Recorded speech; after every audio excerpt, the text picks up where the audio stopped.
Hi, I'm Arthur. And you know what? Enough Space Marine talk. Time to discuss something I hold near and dear to my heart. Skeletons. Not just any skeletons, the spookiest robots to ever graze the main stage of 40K. The Necron. Yeah, I make it no secret that I am more or less a Xenos fan above all else in the setting. If the Leagues of Votann tattoo I have says anything about me, it's that I'm pretty dedicated. I mean, I suppose the Leagues are technically not aliens and only just aliens because they say they are, and they're actually just incredibly distant abhumans, but they also don't really have much in common with human. You know what? Never mind. We're talking about Necron today. I don't talk about them enough. As fun fact, the original idea to transcribe Arthur, as he's an eldritch being that's existed in art form since I was like 14, into the 40K sphere, was to make him a Necron construct of some sort. But last minute I decided Servo Skull, and it all worked out to where we are now. The Necron are a faction with a lineage and history so important to the foundation of the setting that it can't really be overstated, even if I spent the first 5 minutes of the video just glazing them. They were world killers. They were an almost unstoppable force that almost couldn't really have any opposition, only stopping when they were commanded to sleep by the Silent King. They were the strongest, and even after literal millions of years of technological degradation, losing their strongest weapons and gear that was used in the War in Heaven, they are still widely considered to have the best gear in the setting, with only some factions who have Dark Age of Technology gear coming close-ish to their level of tech. I am just saying the Leagues of Votann have gear that can eat suns. But regardless, the Necron tier on their original planet were divided into these, I guess you could call them clans, at least that's how I understand them, usually made up of minor fiefdoms who swore vassalage to the central dynasty bloodline of the clan. These were referred to as Necron tier dynasties, and then eventually just became the Necron dynasties that we know. Each one kind of being its own political sphere and having their own issues, as well as also having their own specific character too. When they were forced into biotransference, and eventually the command protocols that the Silent King had over them were destroyed, these dynasties still maintained quite a lot of their personality. From the rich boy swag of the Nihilak to the back rooms level terror of the Novak, I think there is a lot to love in the different dynasties, so I wanted to go over the main ones and explain them as best I can while cracking a few jokes along the way. And for those of you who wanted me to cover all of them, just go check out the list. The list is way longer than you'd expect it to be. It's like covering, well, I don't want to say all of the Space Marine chapters, because that's like, we have like maybe 100 of those, but we'd be here for a while, okay? Okay, the first of these dynasties that I kind of have to cover to give you a base understanding of the rest, yeah, they're also kind of the most important of all of them. They are not really the most powerful at the moment, I think, but it is implied that if they ever got the ball rolling, goddamn they probably will be, and that is the Zerkan dynasty. See, even in the species known for classism and thinking they are above all other races of individuals in the universe, the Zerkan are known for actually being the ones that originally were above the rest. They are the ruling class and have been for quite a long stint in the recorded history of the Necron tier, going into the Necron, producing the majority of the Silent Kings, which is the overall faction leader of the Necron tier, and the Necron for pretty much a long time. I don't know, I don't think it's ever stated that the Zerkan have ever not been in charge, but whatever. The Silent King being the ruling noble, the rule maker for all the Necron dynasty, the individual who is responsible for upholding the traditions that would make Necron society the most dominant one in the universe. It's kind of no wonder as to why they're kind of important. Like, for context, there is a kind of independent rank of Necron. Think of them as the commissars of the Necron society. They work with all the dynasties and actually fight alongside them in certain wars, but their main job is to uphold the baseline laws and rules of Necron society and make sure that they're kept in order. These are the Triarch Praetorians, and they only ever respond to the will of the Silent King. So when it comes to the Zerkan dynasty, they are a highly noble sub-faction, having the most traditional approach to Necron living. They are known for their ruling noble class and the highest quality of Necron war gear. For some reason, even though they have lost quite a lot of their, precious war gear, the stuff that did survive is considered to be some of the highest quality of its type. So a Gauss Flare from them is better than a Gauss Flare from, say, the Nihilak dynasty. There is said to be some kind of change that also happens to people who swear support to Zircon and work underneath them. Something that happens, sort of an unlocking in their brain that shakes off a little bit of the senescence that the millions of years of sleep has brought on. I think it's because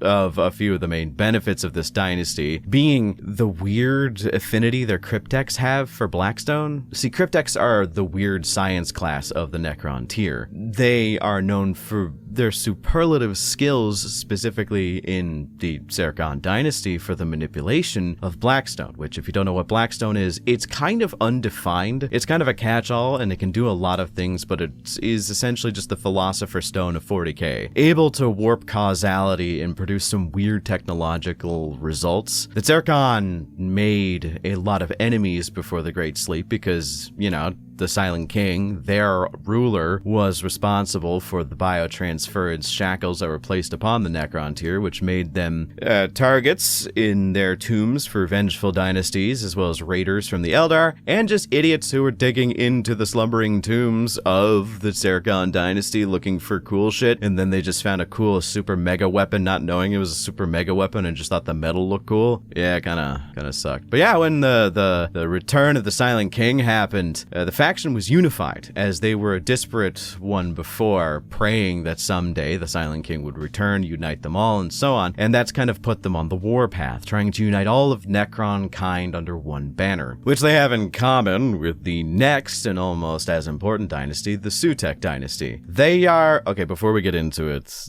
I've also gotta say, I've always pronounced it as Sutek, but I hear people also pronouncing it as Sawtek, which, I don't know, I like Sutek more, so I'm just gonna say Sutek for the sake of consistency. Just bitch about it in the comments if I'm wrong. But basically, the Sutek was a dynasty in peril. Essentially, the top rank of the dynasty is a Pharaon, the big dude who's essentially the head of the clan. And just below him are the ranks of overlords, individuals who have a claim to the throne, but as long as he's alive, So their Pharaon was basically a pile of rust and dust in his tomb that didn't survive the millions of years of sleep, I guess. Rip Bozo. So they didn't know what to do. And this led to the majority of the other overlords getting into minor civil wars as well as political debates to figure out who was the one who should be in charge. In a last-ditch effort, one of the overlords awoke one of the most renowned military generals in the history of the Sutek dynasty, and that was Nemesor Imhotep. Nemesor being basically a high rank of overlord, but more specifically focused on military gains and war. Imhotep is a bit of a brilliant man by any age's standards, but in the modern 40k era, he is a bit more than just brilliant. He is ruthless and almost one of the greatest generals in history. He decided that instead of fighting just for one general, he was going to take over the Sutek dynasty himself, ending the squabbles of these petty lords who can't see the grander picture. This eventually became the grand design of the Sutek, with Imhotep, now known as the Storm Lord, at its head. They basically had this mentality of surrender or die, and that is because they are the most expansionist faction of Necron out there, taking over planets left and right pretty fast in comparison to how long it took to get their shit together. But the main thing that separates them from pretty much every other dynasty is that even if you are a faction of Necrons, if they spot a world you are on and they target it as something they want, they give you an option: vassalage and carry the banner of the Sutek dynasty, or we will grind you under our boot and slowly absorb you into our dynasty by force. This mentality definitely clashes with that of the Zircon dynasty for obvious reasons, which is why they are a bit often at odds with each other. But yeah, the Sutek Su-Tech are basically the Ultramarines of the Necron. Don't at me for saying that. They're the consummate generalists who never really balk at any traditions or any tactics. They just do whatever fits with what they need, with Emotech kind of leading from the front and being one of the scariest miniatures and people in the setting. Now that we got the most important ones out of the way, let's talk about my favorite dynasty, the spoiled rich kids of the Necron world, the Nihilak dynasty. Where do we even start with these freaks? Basically, they were known in life as being the richest of the dynasties, holding massive hoards of incredibly rare tech and equipment that would make any other dynasty in any historical sphere jealous. Hoarding gold and jewels, or, well, the Necron equivalent, I don't know, maybe gold was just really common and they didn't care, but whatever. When they awakened to the modern setting as a distant faction, instead of going out and conquering, they decided to consolidate all of their resources on a single planet, allowing them to basically be unfuckwithable, which is a word, fuck off, as their crown world is so filled to the brim with the best and rarest items a Necron can have in the setting that no one really has the ability to do much about it. Even the Su-Tech would kind of balk at the idea of invading any world that's occupied by the Nihilak, as they have some wild shit. Cloaks that can modify time, severed heads that can see the future. Oh, and did I mention Trazyn the Infinite? Yeah, Trazyn the Infinite is a part of this dynasty, and that is enough assurance that the faction needs in order to survive the future, with his own planet of Solemnus being a massive archive of everything that he could have gotten his hands on. I'm pretty sure if he wanted to, he could pretty much ruin the entire setting just by releasing half of the living alien species that he has frozen in time there. I'm just saying it'd be interesting to see that happen, you know. I would also be remiss to not mention that they are all prissy assholes. Like, they take even unintentional slights to heart in such a way that if it was a Necron from another dynasty, they will dedicate years of time to politically undermining and dismantling them. But if they're a member of another species, they're probably just going to dedicate a short campaign to wiping out their entire race, or just the planet that they grew up on, you know. Gotta be petty somehow, right? Which I gotta admit, I think is pretty funny in the context of Trazyn, who definitely enjoys showing people his museum. So if you ever get invited, try to be especially nice to the man when he shows you his cool things. The Nephric dynasty, yeah, no segue here, we're just gonna cover them, are pretty fun. Although they don't have as much personality as the Nihilak, they have a gimmick that I think is pretty fun, and you could interpret as pretty fun on the tabletop as well. Basically, while they were asleep, humans populated their tomb world, which is cool and pretty common. It was a pretty rare trinomial star system, the energy of the sun able to support life and also provide a lot of energy. But this human-populated world was soon invaded by another dynasty of Necron, which, considering they are not really mentioned as a mainstay player in the setting, I would assume they did not get the suns, because you could probably figure out what happened next. Basically, the Nephric dynasty woke up and basically saw what was the equivalent of their neighbors fighting an incredibly aggressive roach infestation in order to steal their cable. And as you would probably do, they took great offense to this, as the stars were theirs. Removing these invaders in short order, the Nephric dynasty woke up to harness the power of them in short order, though their Pharaon woke up a little quirked up, I will add. Basically, who would have thought? But millions of years of sleep does not do a mind or body well, even if you're made out of living, self-repairing metal. So he woke up and essentially started to see the three stars of the system as divine and began to worship them. This also began to develop into him thinking he was some kind of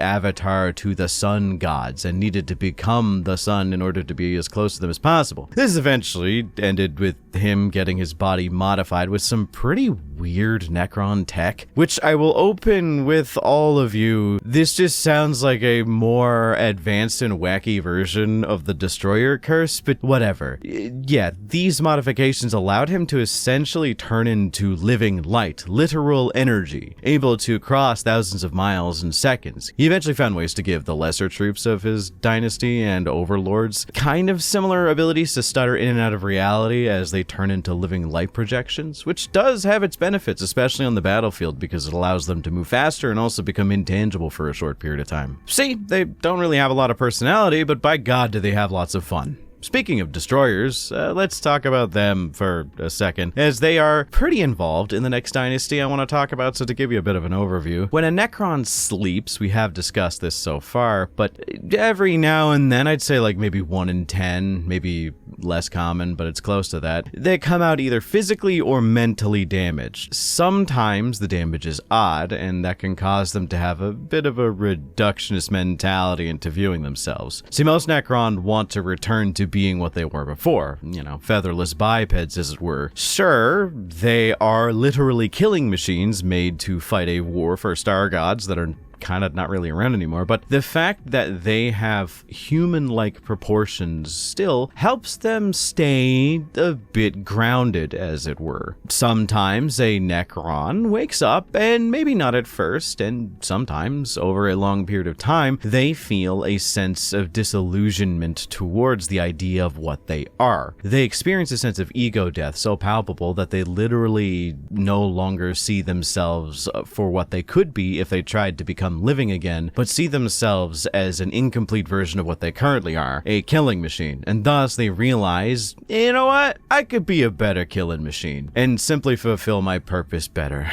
So this is when the modifications come in. Some Necron like ranged weapons, so they start to add on new targeting systems, bigger guns, and make themselves into mobile firing platforms, and those become locust-heavy destroyers, or just locust destroyers. Some like melee and shock assault and like ripping things to pieces with their bare hands, they become Scorpic destroyers. And some like being sneaky while also still cutting things to ribbons, and that is the Ophidian destroyers. They are all obsessed single-mindedly with murder and the destruction of all organic life. The dynasty that has them pop up the most commonly is the Novak dynasty. And the more you know about them, the more you realize, yeah, now that tracks. That makes a lot of sense, actually. Before they were the Necron, during the days of the flesh, the Novak were known for being kind of blood-drinking savage barbarians. They were a dynasty of maniacs who, as part of their rituals, decided to cover themselves from head to shoulder in the blood of their enemies. It was just kind of a post-battle ritual. So when they became Necron, this didn't go away, not entirely, as you could tell by their paint scheme, but it also gets a little bit worse too, because they have the weird memory engrams in their head of what they used to do. But okay, so it basically sends them into a butcher's fury whenever they see blood. But the thing is, outside of them seeing blood, they're actually kind of chill. Well, chill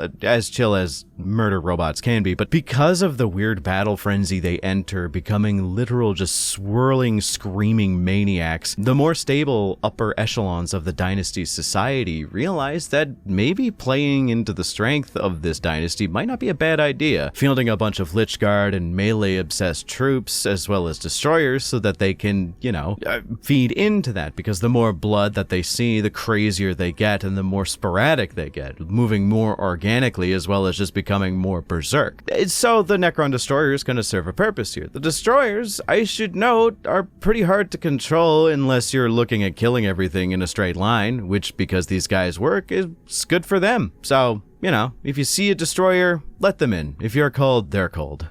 Okay, let's get down and dirty with these last few I wanted to cover, because the best way I can describe these guys is they are basically the headsmen of the Silent King. Both with different functional purposes, but in general they're pretty useful in what they do. So let's start with the Mefrit. See, the Mefrit dynasty are very cold. They are the type of faction to see success as a binary. It's a pass or a fail. They don't hate, they don't care. If they are told to kill something, honor be damned, it will be dead as shit by the end of the day, or so help whatever Necron gods were around at the time. Basically, the Mefrits see the active war as a success or failure thing. See, very, very machine-like in their usage, which weirdly enough is off-putting to a lot of the other dynasties. They see them as almost too ruthless, like they need to care just a little bit more than not at all. They see them as a bunch of unthinking madmen who have access to some of the most dangerous toys in the universe, which was kind of their claim to fame for a little bit. They wouldn't actually really wage war in a technical sense. The idea idea of potentially losing some of your soldiers on the front line made no goddamn sense to them. So what do? Easy. Occam's razor dictates that the easiest solution to a problem is usually the best, or at least the most simple one. You blow up the sun to their star system. I'm not joking, that was kind of their main thing. Because when fighting off organic life, you don't really need to worry too much about heat or cold or, really anything that's endemic to human life or living life of any kind. So killing off their sun, you give it a couple weeks, and then most things in that system would freeze to death, or if they're really adept at surviving in the cold, they'll starve to death after a little bit. Punishment doled out once again for the Silent King. The years have not been too kind to the Mephrit dynasty, unfortunately, as they have lost almost all of their solar system killing superweapons. I say almost because, much like with most of 40k, it's only not around until they say it is. It's only just a matter of time before someone finds something. I mean, if the name the Celestial Orrery means anything to you, then you know that galaxy-destroying superweapons can survive. The Mephrit, to their credit, doesn't let that really keep them down, as now their mainstay tactic is to just use the best ranged weapons they have possible, as they kind of detest getting in close. They just want to get the job over and done with. And even without the sun killer shit, they are still shunned a bit by Necron society, as they don't really engage in politics too much. They just go where they're told and do what they're supposed to do. But you know who is the most shunned dynasty in Necron society? The Maynarch. Yeah, we're going on one more little tangent to explain a facet of Necron society really quickly, but do you guys know what a Necron Flayer is? Yeah, I love them. They are kind of their own thing, like how a destroyer is a Necron who loses their sense of self due to technological degradation. The Flayers are a virus-like curse.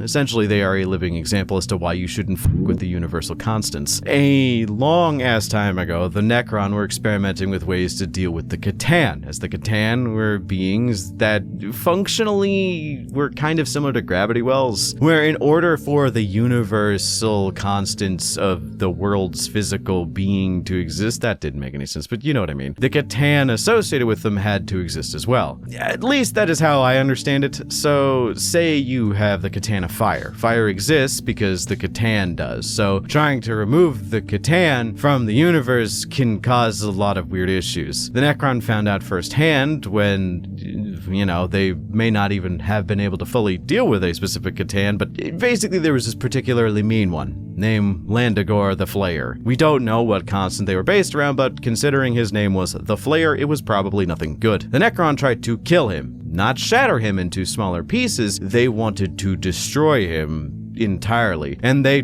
actually succeeded. But the thing is, you can't really get rid of a universal constant without the whole universe falling apart. So the Flayer curse was created, in my opinion, at least how I interpret it, as a way to keep the Catan's essence around so that the universe didn't cave in on itself. It was also just one last final f you to the big guys on top, the Necron that killed him. It's kind of funny. Basically, a Necron infected with the Flayer curse, because it does spread like a disease, will slowly begin to go insane, as they will feel a single emotion that they cannot deal with. And it's probably the emotion that you never want an unstable killer robot to feel, and that is hunger. Specifically, hunger for meat. So, the Necron will eventually undergo a slow metamorphosis, losing more and more of their sanity in order to make collection of meat more easy. Sharpened claws, maybe a gaping mouth with literal scalpels for teeth. The final part of the transformation allows them to pop in and out of a pocket dimension filled with flayed corpses. Of all those killed by Necron Flayers, they usually go pretty crazy, though they do sometimes retain a little bit of their sense of self, but it's kind of rare. And can you guess who it was that killed Landagor? You got it. The Maynarch Dynasty. Well, allegedly. I don't think it's ever outright stated, but it's kind of implied. Considering the Maynarch have the first recorded instance of the Flayer curse manifesting, as well as a really high onset chance of it in their dynasty, so it is kind of obvious. But why them outside of them doing that? Well, it's because the Maynarch are the Mephrit from Temu. They do the same thing, but worse. They are headsmen sent in by the Silent King in order to deal with threats and those who have slighted the king. But instead of using fancy schmancy weapons, the Maynarch have often been described as uncivilized. So Basically, they are literal brutes who run in with clubs and beat you to death. Sure, the end result is the same as the Mephrit, but they make more of a statement with the level of disrespect and violence they tend to show. See, where the Mephrit are cold and don't really care about how war goes and have no sense of honor, the Maynarch also have no sense of honor, but they're just downright hateful. Like, they will spit on you. They will drag you to hell just to slow walk back. Like, they are so malicious that I find it makes them significantly more interesting to me. They are efficient to brutes who pretty much the entirety of Necron society hates, as they literally just don't give a shit about the political aspect of Necron society. Because, like, if you bring them into a court and the idea of beating you to death with a rock would accomplish the same goal quicker, they would prefer that. Also, fun fact, the Pharaon of the Maynarch is known as the Mother of Oblivion, and I just think that that is really, really cool. But, in my opinion, those are all of the most mainstay, need-to-know Necron dynasties out there. There are a few other dynasties up there that I was considering covering, but you have to draw the line at somewhere, and the Maynarch is where I kind of drew that line. I could have been covering the Thocht dynasty, the glowing Necron that are constantly emitting radiation, but nah, I'd be here all day if I didn't draw the line somewhere, so. The Necron as a whole are one of the coolest factions in the game, and even though they are an interpretation of what would happen if you mixed the Terminator with the Tomb Kings from fantasy, I think it is still a very unique and fun idea. But what do you all think? And also, who is your favorite dynasty? As you all know, make sure to let me know in the comments. I will be watching. Special thanks to my channel members for supporting me. With your help, I'm able to support my editors, get projects done, and also do a little bit privately, which I know I've been teasing a lot, but trust me, I'm so excited to unveil it. It's all done. It's going to be unveiled throughout October. You won't even know until the end of October, but just trust me, it's going to be worth it. It's going to be really cool. But yeah, thank you very much for your help, and thank you all once again for watching. Until next time, I hope you all have a wonderful night.